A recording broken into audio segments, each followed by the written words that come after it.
All right. Hello, everyone, and welcome to A Day in the Life. Today, I'm joined by Dawni Angel, who is an entrepreneur coach, and I met her in Salt Lake City at a New Moons Women's Circle that I'd been invited to, and Donnie's one of the organizers of that women's circle. And while I was meeting her, she talked about her core values work and the type of coaching that she does. And I just knew I needed to do a session with her. And so I'm really honored that she's going to be on the show today. And I really think you're going to enjoy hearing the wisdom she has to share. So welcome, Dawni. Thank you. I'm so pleased to be here. Yes.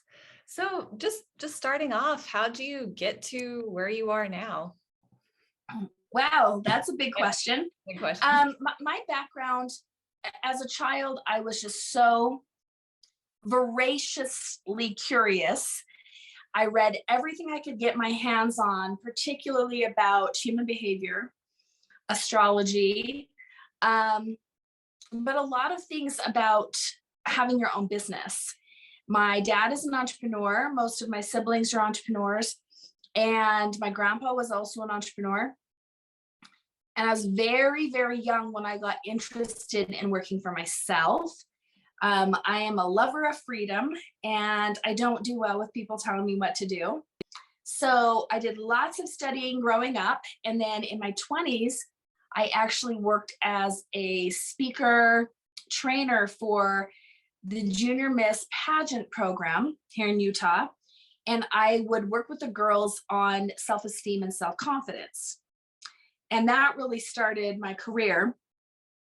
I was also a photographer, which I still do on the side, but I started my coaching business in 2002, mostly because people would hear me speak or, train with different institutions, different organizations, and ask to do a one-on-one with me.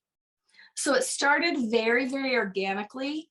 After I'd been coaching part-time for a couple of years, I decided to really throw myself into some training.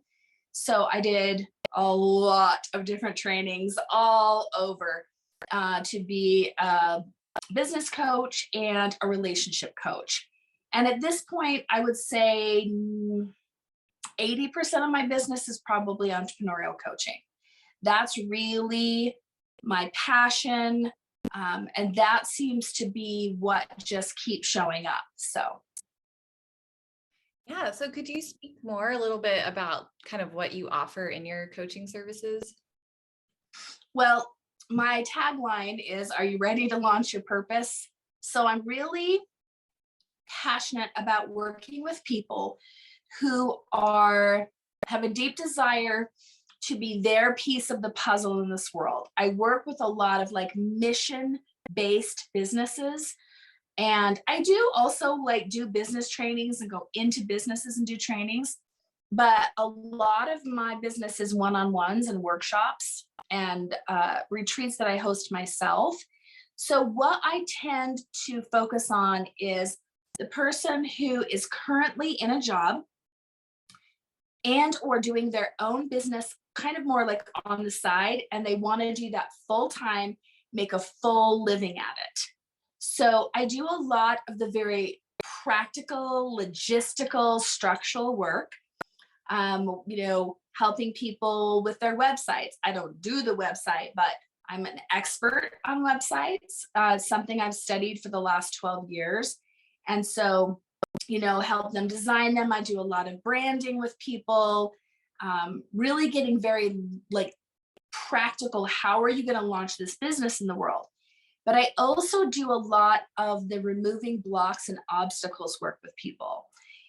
In fact, my LLC is called The Practical Mystic because I am very intuitive. In fact, I used to work full-time as a psychic. And I know that for a lot of people, that makes me seem, maybe kind of out there and woo-woo. The funny thing is, I'm not really. I'm very reliable. I'm actually a very practical person, but I can't stop my intuition. So over the years, I've just learned to kind of merge those things together. And because so many of the people I work with are either in the arts, in the healing world, they're body workers, they're coaches, they're therapists. I have a lot of clients who are therapists. I have a lot of clients who are nurses, which I find very interesting. So yeah, that tends to be my specialty, is helping people launch their mission-based, heart-based, soulpreneur business where they get to show up as their purpose on the planet and make a living at it. Oh, I love that word soulpreneur. I've never heard that before. I guess like what your soul is called here to do. Yes, absolutely. Yep, exactly. I'm a really big fan of doing what you are meant to do and making money at it. And I totally acknowledge that that's not for everybody. Some people, their destiny, their mission, their purpose is nothing to do with that, right? And I'm all about service as well. So, but there's so many people who they're working this 40-hour-a-week job. They come home exhausted and really burned out, and they don't have the energy and the bandwidth to then do what they feel like they came here to do. So, like, one of my favorite words in the world is satisfaction. For me, I know that I'm on my path when I'm feeling fully satisfied. And I know for me that I'm off my path when I'm feeling frustrated. So I love helping people find that satisfaction in their own life. And I found it in mine. I mean, it's really, truly my daily reality. Today, for instance, was honestly a perfect day. I could not have asked for a better day. And I love that I can be snowed in my house on this beautiful mountain I live on, I guess, with my amazing husband, and that we can still work, still make money, but also have lunch together and, finish our Christmas decorations. And it's just, there's that life of satisfaction, I believe very strongly, that certain people are drawn to, and their heart is telling them, I have something to bring this world. I'm really good at it, and I just don't know how to do it as a legit business. And that's where I come in. Yeah. And I think that ties really well into your core values work and what you're talking about, how some people aren't really meant to be entrepreneurs. I mean, that's not how you said it. You said it way better than how I just said it, but I like, it reminds me a lot of that story that you have about how you came on the idea of core values. And do you think you could share that here? It's really good. Yes, absolutely. So I really kind of stumbled on core values, which is funny because it has become a huge part of my purpose, a huge part of my work. And it's typically what I'm speaking on when I'm, traveling and speaking or doing retreats. So I was married to my ex-husband at the time, and this would have been in 2009. And we were in one of our epic arguments, and so neither one of us was happy in the marriage, basically. So we decided we were going to talk about it. So we had the kids go to, babysitter, and we had the conversation. And I know some of you have had this conversation. Are we going to stay together? Are we not? And he was just like, I am miserable being married to you. And even though I was also miserable being married to him, I was very offended by that. And so I proceeded to list my virtues, like we often do to defend ourselves. So I was like, are you kidding me? I'm an amazing wife. Our house is always clean. The kids are always so well taken care of. Good with money. The bills are paid. And I'm affectionate. I'm loving. I ask you how your day was every day. And I just went on to list my virtues. And this is the moment that changed my life. He got right up in my face and yelled, and I would trade all of it for some security. And it's funny, I remember, I felt this kind of shock go through my body. And I was like, something really important just happened here.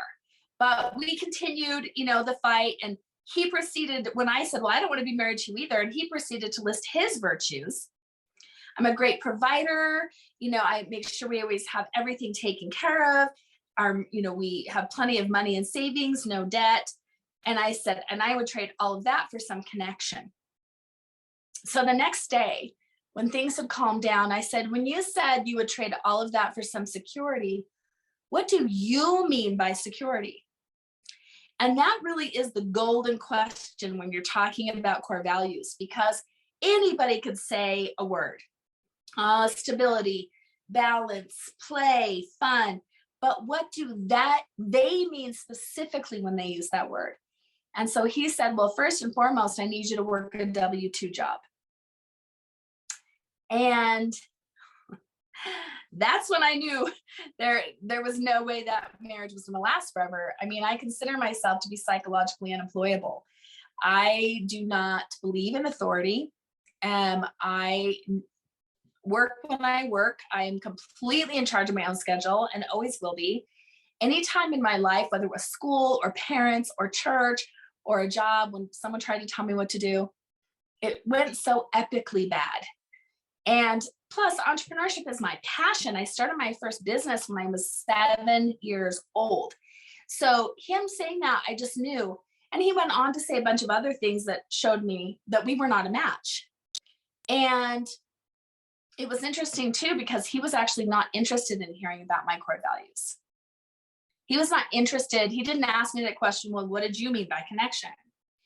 And one of the things with core values, if you're in a relationship, is you really want to make sure that you are able to communicate with each other what your core values are and understand.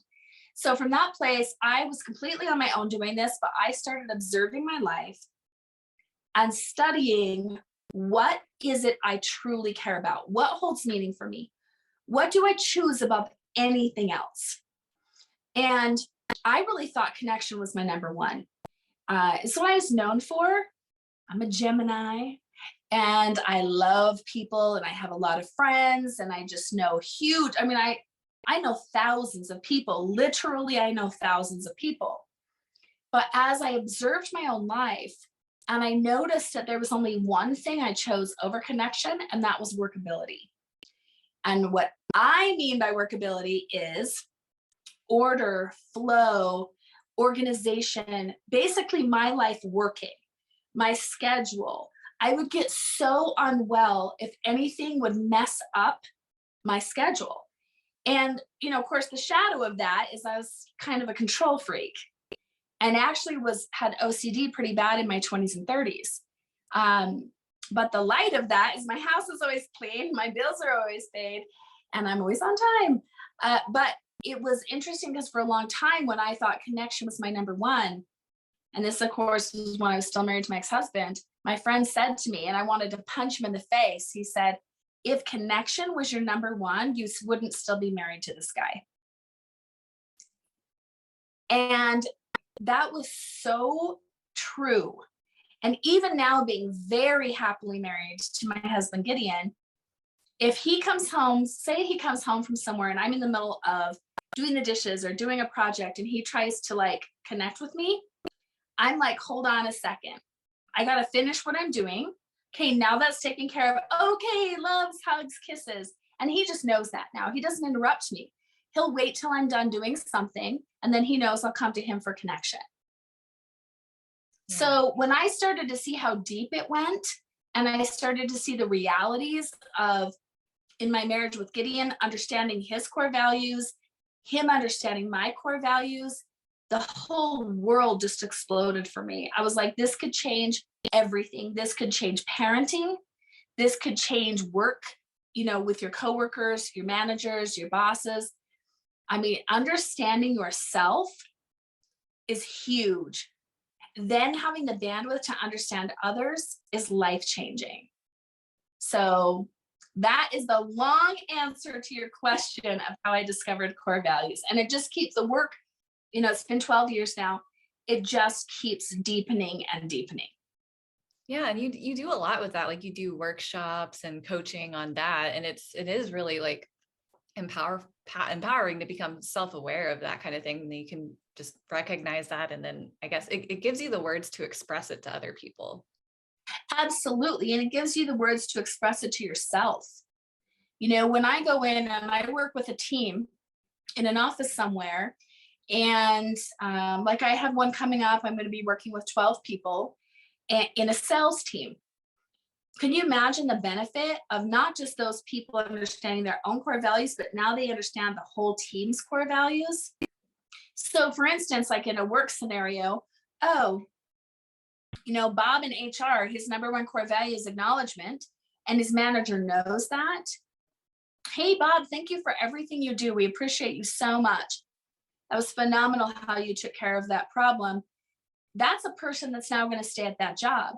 So one of the biggest issues in companies is retention, employee retention, and they don't understand their employees' core values. They don't understand, right, what they really care about. If you have, for instance, an employee that values freedom and you're micromanaging them, you're going to lose them.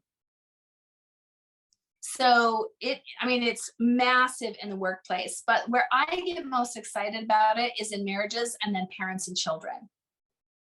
That's where I get really, because my third core value is legacy. And so I'm all about healing family dynamics. Yeah. So yeah, but it really does like apply everywhere. I love things that they're simple, so they're understandable and memorable, but man, they make real changes. I'm not really about like the fluffy stuff. Let's do the real stuff. Let's get to the root of things. Let's do the thing that's going to make the biggest difference. Yeah, so that brings up an interesting question. I was kind of wanting to talk about a little later, but we can talk about it now. So I know you were talking about this before. You've always been really interested in astrology, and one of the things I've been sort of learning about astrology is that you have, not sure if I'm going to get the term right, but when you're born, there's like you have a birth chart or you have a birth design, and so what I'm really interested in is how does this connect with that? It's really, really interesting because it's amazing how often I'll look at someone's chart and it's a perfect match for their core values. So I've come to the point in my business where I don't work with people unless they do their core values with me first, because it's such vital information for me as the coach that it's really the foundation for everything we do. So when we talk about their chart later down the road, it is so funny how often there is this perfect linking up. The thing you need to understand about astrology is that, like, you're a Capricorn, right? Right. So you're Capricorn sun, but you also have a moon sign, a rising sign, a Venus sign. You know what I'm saying? Like it's complex. And so a lot of times people will say, well, I don't match what a Capricorn is, You mostly do match what a Capricorn is. I wasn't surprised at all to find out you're a Capricorn, but then you'll find out how all their different signs come together and mix. Everyone's chart has themes in it. And very, very easy usually to see the mirror of the core values to the chart. It also works like beautifully with the Enneagram, Myers-Briggs. With me having connection as my number 2 core value, people will be like, oh, and they find out I'm an ENFJ, they're not surprised. So there are so many things. I love this kind of stuff, right? Because I'm obsessed with human behavior and human potential, but mostly from the context of like, really, my vision for the world is how every one of us can step up and step into our purpose. And I just see that as like lighting up that part of the matrix, Then this lights up and this lights up, and more is created and more good is put out into the world. And I love anything that helps us understand ourselves. Just thrills me. I just get so excited about it. But for me, I had already learned all of that about myself. And it did make a difference, but not the difference core values has made. Yeah. Like nothing can even touch it for me. Well, because I was just thinking, because I've taken the Myers-Briggs test. I haven't taken it recently, but there were a couple of times I took it. I think I took it as a teenager, and then I took it as like a young adult in college, and my letters changed. At first I was INFP, and then one time I was INTP, and then one time I had a J at the end. And so like it changed a lot. And it's interesting because I guess it could just be like I know that I've changed as I've grown, but then also maybe my self-awareness is different. But what's interesting about core values is that's just so fundamental to who you are that doesn't change. But That doesn't change, right? So this is one of the things that first drew me into, so I had already been doing core values really just like on my own for some of my clients, with some of my friends. And then I learned that from reading some other books that core values don't change. So they've done a lot of studies on this, and we are born and die with the same core values. Obviously, the expression of them changes, right? I always think about my son, Boston, who's 26, and his number one core value is sovereignty, which is so obvious. He went off on a rant on Instagram this week, and I was just laughing so hard because everything he was saying was his core values. Like, I just want to record this and play it for everyone who wants to know what I mean about core values. But when he was little, he would not let me choose his clothes, put on his shoes, ever tell him what to do. And he was like 3 the first time he said, I own myself. oh, wow. I own myself, and now as a grown up, like, he's basically an anarchist. He doesn't, it's very similar to his mama. But he is very much like, this is me. I own my own body. I own my own mind. I own my own spirit. And so, yes, the expression changes, but he's still who he is. And for people who have children, you'll see this in your children. Like, I have 4 of them, and they are who they are. Like, they came into this world a certain way. And I mean, you can tell a child's core values usually by the time they're 4 or 5 years old. Yeah. And then you were talking about like animals have them too, which is just fun. Like, yes, your pets. Yes, it's so fun. We actually, Gideon and I were talking about Mercury's core values the other day, because he'll stop anything he's doing when somebody comes over. And so his number 1 core value is connection. And his number 2 is adventure. And then his number 3 is treats. That might be my number 4 core value, treats. But he will choose, you can see it over and over and over. If he has a chance to connect, he will choose that over food anytime. He also chooses adventuring over food all the time. Whereas some pets, treats might be their number 1, right? Or affection might be their number 1, or toys might be their number 1. So even animals have core values. And so what do you suggest for people trying to discover what their core values are? Well, it's a lot. I mean, really, I'm writing a book, so wait for my book to come out. It's so much information, because what I typically see is that people will kind of just guess at first, and it doesn't really work. Like, it's pretty important that you get to the right ones. I do core value sessions with people, but I actually also do a very comprehensive training where I teach people, like coaches, therapists, teachers, people who lead sales teams, how to figure out other people's core values. So, because it is, as you know, because you've done a core value session, I mean, I ask probably 100 different questions in that 2-hour session. But I am attempting, in the book I'm writing, I'm attempting to at least help people figure out their own. But man, it is a process. Reverse engineering what I do has been so difficult and so much work. And also for me, it's very intuitive. Like, I'm listening to people's voices. So if people say, well, I think my core value might be compassion. No, that's not it. You see the questioning, the high voice. I'm listening to when they start saying things like, well, freedom is like food and water to me. Oh, there we go. Yeah. Right?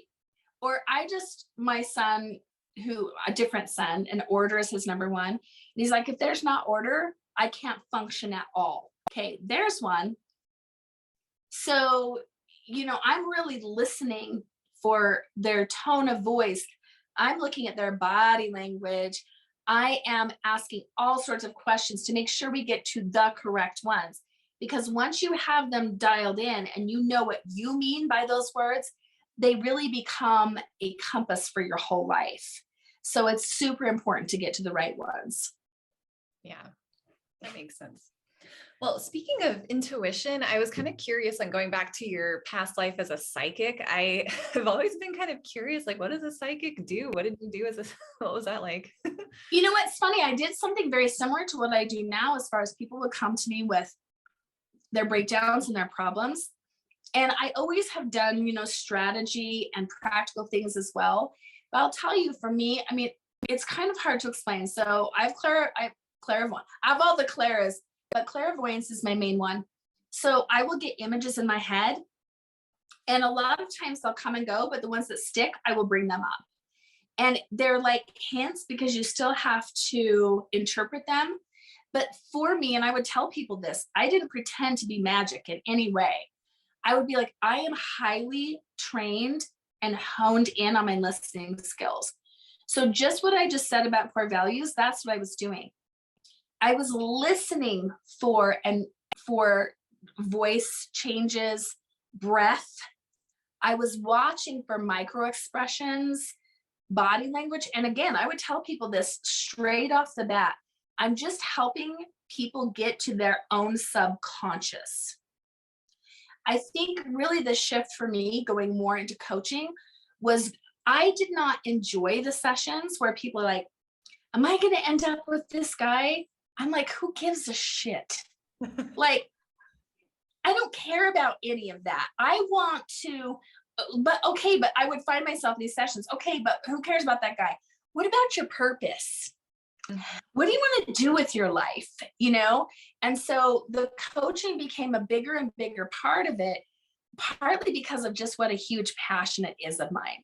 So I still use all of those skills, and I really do. I've seen things I can't explain.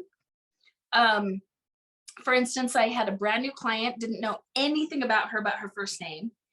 And I used to work at a golf course years ago, when I mean, 30 years ago, I worked at this golf course. And when this client sat down, I couldn't stop seeing images in my head of that golf course, which, by the way, is an hour and a half away from where I'm currently living. And finally, I just said, hey, this is such a random question, but do you live on the White Barn golf course? And she just sat there. She was like, how could you possibly know that? And it's so funny. She went later and went through all of her social media, which I couldn't have looked up anyway. I only knew her first name, to make sure she had no pictures on there of her house or anything. And she didn't. But so things that are kind of unexplainable in that way will happen. But most of it is what I was saying. My mastery is in listening.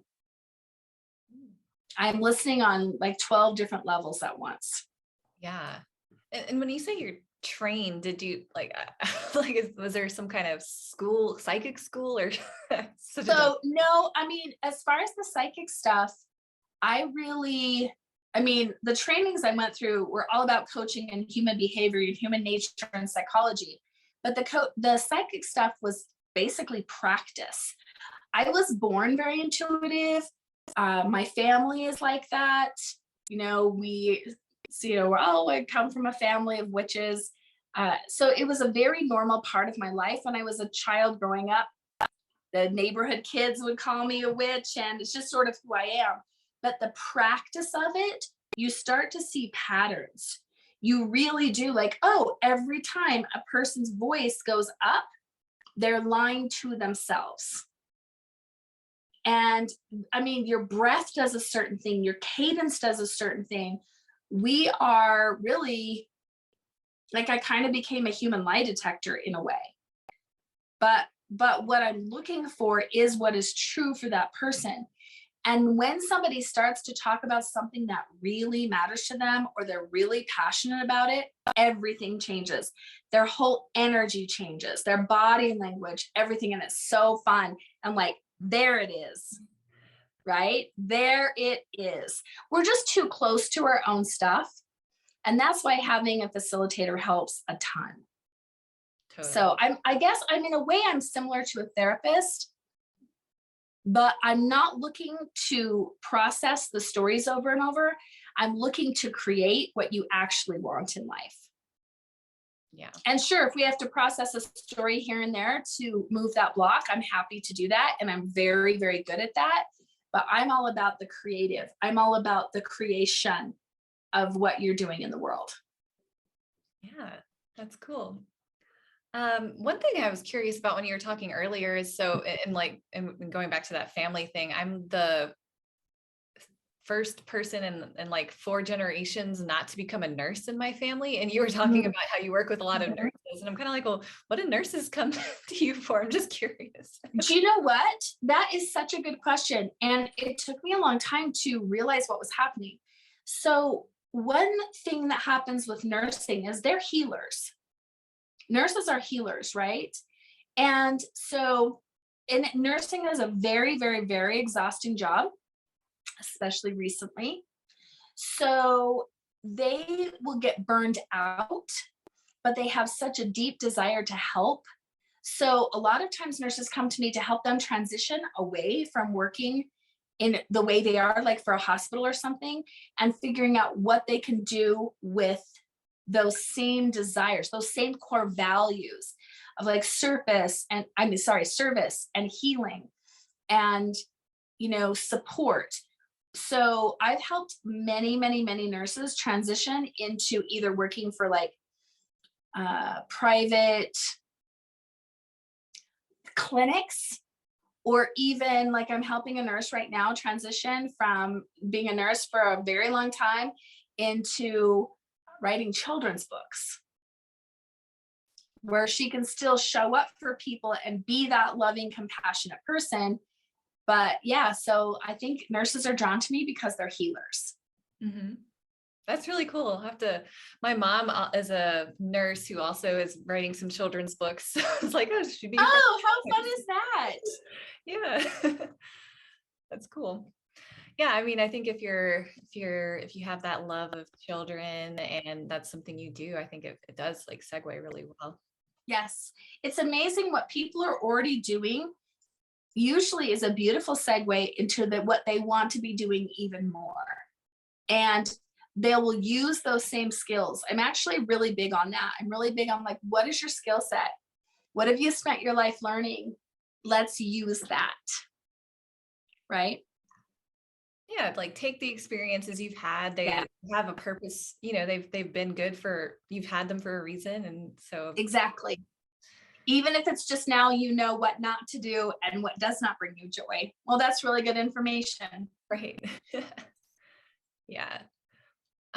So one thing I was curious about, and this is just something you said in passing during our coaching session, you were talking about, oh, you're like getting your name officially changed, or you got your name officially changed. And you said it was part of your business strategy. And I was like, kind of curious to know about that, if you're willing to share. Well, you mean my personal name? I don't know what you were talking about actually, because you said you were doing a name change process. Yeah. So I actually have been going by my first and middle name in my business for many years. And for me, that was, and I had my name legally changed to that. For me, it was important because that is how I identify, right? I identify as that is my name, not like my ex-husband's name, right? It was really, really important to me to feel like I was showing up in my business authentically. And I used to, many years ago, go by the name The Practical Mystic instead of by Dawni Angel, which is my name. And when I was doing that, what I found was that some people loved it, right? But a lot of, especially businesses, corporations, did not take me seriously and looking to hire me to do like a business training. And look, I know who I'm speaking to at the time. Like, I know how much they're open to. I know how deep I can go with things. I'm not going to bring up that I'm a witch at some corporate business training. But I think that it really scared them. I think business names are extremely important. I think personal names are extremely important. And if you are going by your personal name as your business and you don't feel 100% confident about that, it's going to show. So literally my website is DawniAngel.com. If some part of me was resistant to that name, I'm going to subconsciously not want to send people to my website, right?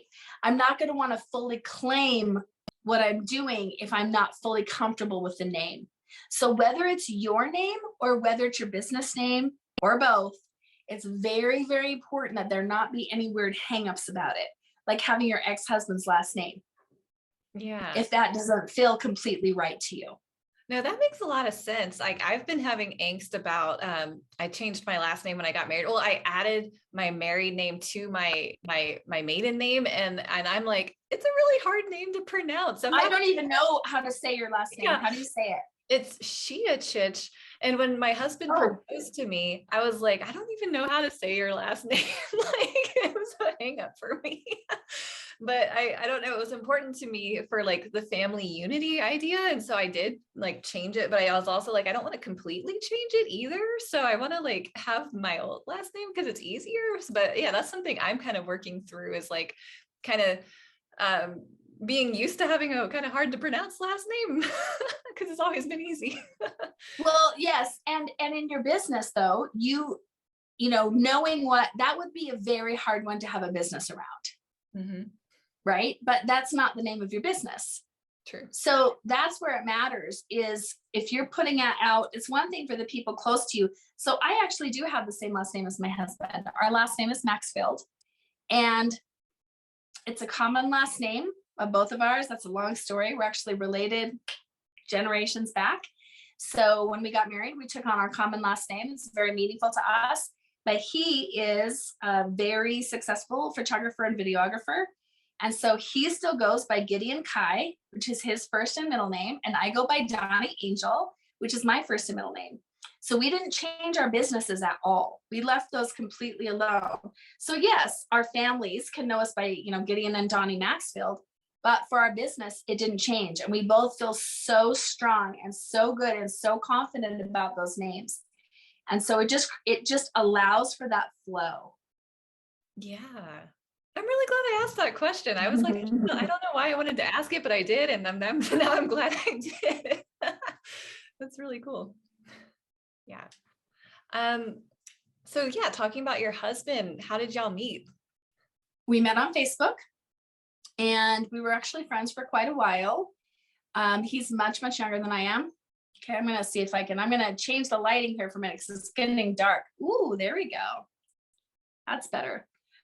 It's getting dark where I am. So my husband is actually 22 years younger than me, because I know everyone's like, well, how much younger is he?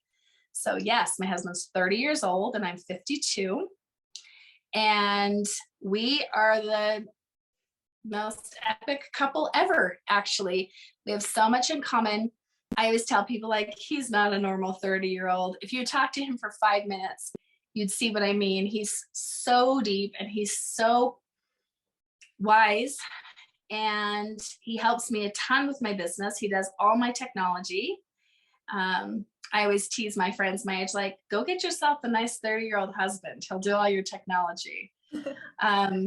Because I used to work I had my own photography business for many years, and that's what he does. We shoot together all the time and we love that. So he does do photography and videography full time. And that's what he's doing right now. Actually, he's in the garage doing a product shoot.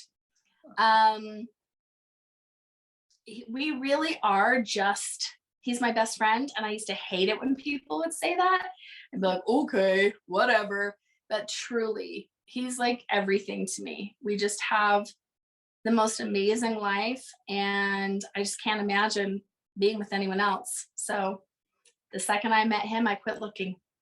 And that's all there is to it. Did you do work beforehand to kind of hone in on like what you were looking for, and then like so much work. So much work. We actually, he and I teach a relationship course together, and it's a retreat style. And we go, you know, usually up to my family cabin with couples for the weekend and work with them. But for people, we actually do one for singles where we have them write 100 things they're looking for. Oh, wow. And when I had done my own relationship coaching course in LA, they had us do this and it took all day. And it was really funny. A couple of years ago, I actually found the piece of paper I'd written my 100 things on. And I said to Gideon, oh, I found this paper I did years ago that says the 100 things I'm looking for. He's like, don't open it. Don't open it. What if it's nothing like me? But I opened it and he was 99 out of 100. Wow. Yep, 99 out of 100. And I remember at the time, my group that I was doing it with was laughing at me because I wanted someone who was very emotionally present and supportive, but extremely masculine, and could like build things and make things, and was physically strong and all these things. They're like, oh, good luck with that combination. And that just describes my husband perfectly. And for those of you who are wondering what the one thing he did not have, was funny because I actually didn't have it anymore either, the desire for it anymore once I read the list, and that was loves football. So when I was younger and my grandpa was still alive, my grandpa and I would watch football together all the time, and I had a huge passion for it. But as soon as he passed away, I lost I don't care about it anymore. So it didn't even matter. So we're basically perfect for each other. Yeah, I mean, 99, those are pretty. I know, right? Yeah. Yeah. So I did a lot of work. I did a lot of clarity work, but I also did a lot of work to clear my own wound. And Gideon and I continue to do that work together. This morning over coffee, we went into like where we both are, what we're both up against as far as, some of our like struggles, some of our obstacles we feel like we're currently facing, and like asked how we can help each other, how we can support each other. And we do that probably at least 2 days a week. So, we're just continually, and his core values are creation, sovereignty, and growth. So growth is very important to him. So we're constantly growing together. Yeah, because I mean, that is something that at least the popular media never talks about, is like, once you get married, there's a lot of work to do after to keep you. Yes, absolutely. We did the work we needed to, I think, even meet in the first place. And then the work we needed to do to be together. People were so funny about our age difference. I'm like, I couldn't care less. It doesn't even, I never think about it. Like, I literally never think about it. And they'll say, oh, I could never be with someone with that big of an age difference. I'm like, well, if I had said that, I would have passed up the best thing that's ever happened to me. Oh, yeah, I love that. Yeah, and I think it's you honed in on what really matters to you, because like I remember like a while ago I dated someone who was only 6 years older than me, but he kept talking about things that were generationally different. I'm like, we're not even that far apart in age, but like he grew up listening to different things, and they're like, well, the things that you're saying were different don't really matter. They're not that important. It's okay if we didn't watch the same show, girl. Right. Something. Right, exactly. But see, again, it always does. It always comes back to what really matters to you, what matters to you, and what matters to other people. That one conversation, it's like you can finally feel gotten. You can finally feel understood. And when you feel like somebody gets you, you feel safe. And when you feel safe, you're able to connect. And when you're able to connect, you're able to create and collaborate. Mm-hmm. So it's been really interesting to me as I see people who leave marriages or leave jobs or leave friendships. They will say over and over, they didn't get me. They just didn't get me. They didn't understand me. And so, yeah, it's a really, really big theme. It honestly is pervasive and ubiquitous. It just shows up everywhere. So it's and now it's like my filter for how I see the world. So I'll even be at the bank or something listening to these women behind me talking, and I'll be like, I bet her core value is Yeah. I bet her core value is peace, and one of this other ladies is, and I'm just always like guessing and interested, but it's fun because it makes it so I don't judge people. Right, because they just have different core values. If I go into someone's house and it's a mess, I think, well, obviously their core value is not workability, but they probably actually play with their kids. You know, people like, oh, your house is so clean. I'm like, let me tell you a secret. I don't cook. I don't do crafts. I don't do any kind of project. I mean, that's not true. I absolutely do projects, but they're all like on my laptop, you know? So I'm like, well, don't compare yourself to me. I would probably be horrible compared to you because you're probably much more creative than I am and much more fun to your kids than I am. So it's really interesting. We're all playing different games. Not only do we all have different purposes and different core values, we're all playing different games in the world. So it gets weird to judge other people. They're just playing a different game. That girl that goes to the gym for 2.5 hours, 7 days a week, that's the game she's playing. Why judge that? Right. You know, I could take a chapter out of that book. Instead of judging, I could be like, wow, good for her. Look at that, with her caring so much about her physical health. Yeah. So it just, once you really get that, you really do stop judging. Totally. So yeah, my last question is just kind of like, what do you do outside of work to decompress for fun? Okay, well, oh dear. So one of my favorite things to do, so socially, I love coffee with friends. I'll have a friend over here. We just kind of talk back and forth and laugh, go to a coffee shop or something. Love that. And I have my couple of friends I do that with. I'm pretty picky about that. People invite me to coffee all the time. I'm like, you just want a free session and you don't know it, you know, like I have just very kind of like, I want it to be all fun. Doesn't mean it can't be deep and profound, but I love that like lighthearted coffee with friends. On my own, and I do this every single day, I call it puttering. I got to have my puttering time, and I like at least 2 hours a day of this. Now, keep in mind, for those of you listening, my youngest child is 14. So it's much harder to do this when you have like little ones, right? But I have a time of day that my husband's either at work or he's working in a studio. My daughter's at school. And the dog is more than welcome to be with me at any point. He just adds, he never takes away. My dog is perfect. That is true. That is a true story. So I love to sit in my bedroom and just be like, maybe I'm working on my calendar, my scheduling, my retreats for the year. Like right now I'm planning my entire 2022. I always have a show on. It's usually something super stupid. Right now I'm watching every Hallmark Christmas movie I can get my hands on. I always have a drink by me. So like coffee or tea or something like that. Maybe whiskey, depends on the time of day.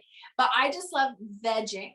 Like I'm still kind of productive. Like I'll go change the laundry or have some cheese and crackers or send emails, but at least 2 hours a day where I'm basically alone. And I just putter around the house. So I have to have that to decompress, because the reality is my sessions are intense. There's so much information in every single session I do. And I love them, and they also wear me out. So I have to have that decompression time to just stay happy. And then I also spend a ton of time with my family of origin. So I'm the oldest of 8 kids, and we all live within 30 minutes of each other. So we get together every Sunday. During the holiday season, we do so many things together. We laugh, we, play. So those are my own little things outside of business. Yeah, I love that, because especially when you're working one-on-one with people, it can take a lot out of you. So you need to build that energy back up. Very much so. It's so important to me that every single client feels like they're getting all of me. Like I'm completely present. I'm at 100%, and you're going to get my very best. And that's how I give it. Nice. Well, thank you so much for coming on today. It's been a pleasure talking with you. If people want to get in contact with you, where can they find you? So DawniAngel.com, super easy. It's DAWNIANGEL.com. And it has like a bunch of information about me. It has my sessions, my prices, how to work with me. And usually we'll have the next either retreat or training I'm doing listed as well. Awesome. Well, thanks again. And it was just, again, just so great talking with you. Yes, you as well. Thank you for having me on. Thanks for watching. Be sure to like and subscribe so you don't miss a single show. Interested in being on the show? Know someone that might be a good fit? Use the nomination form in the description.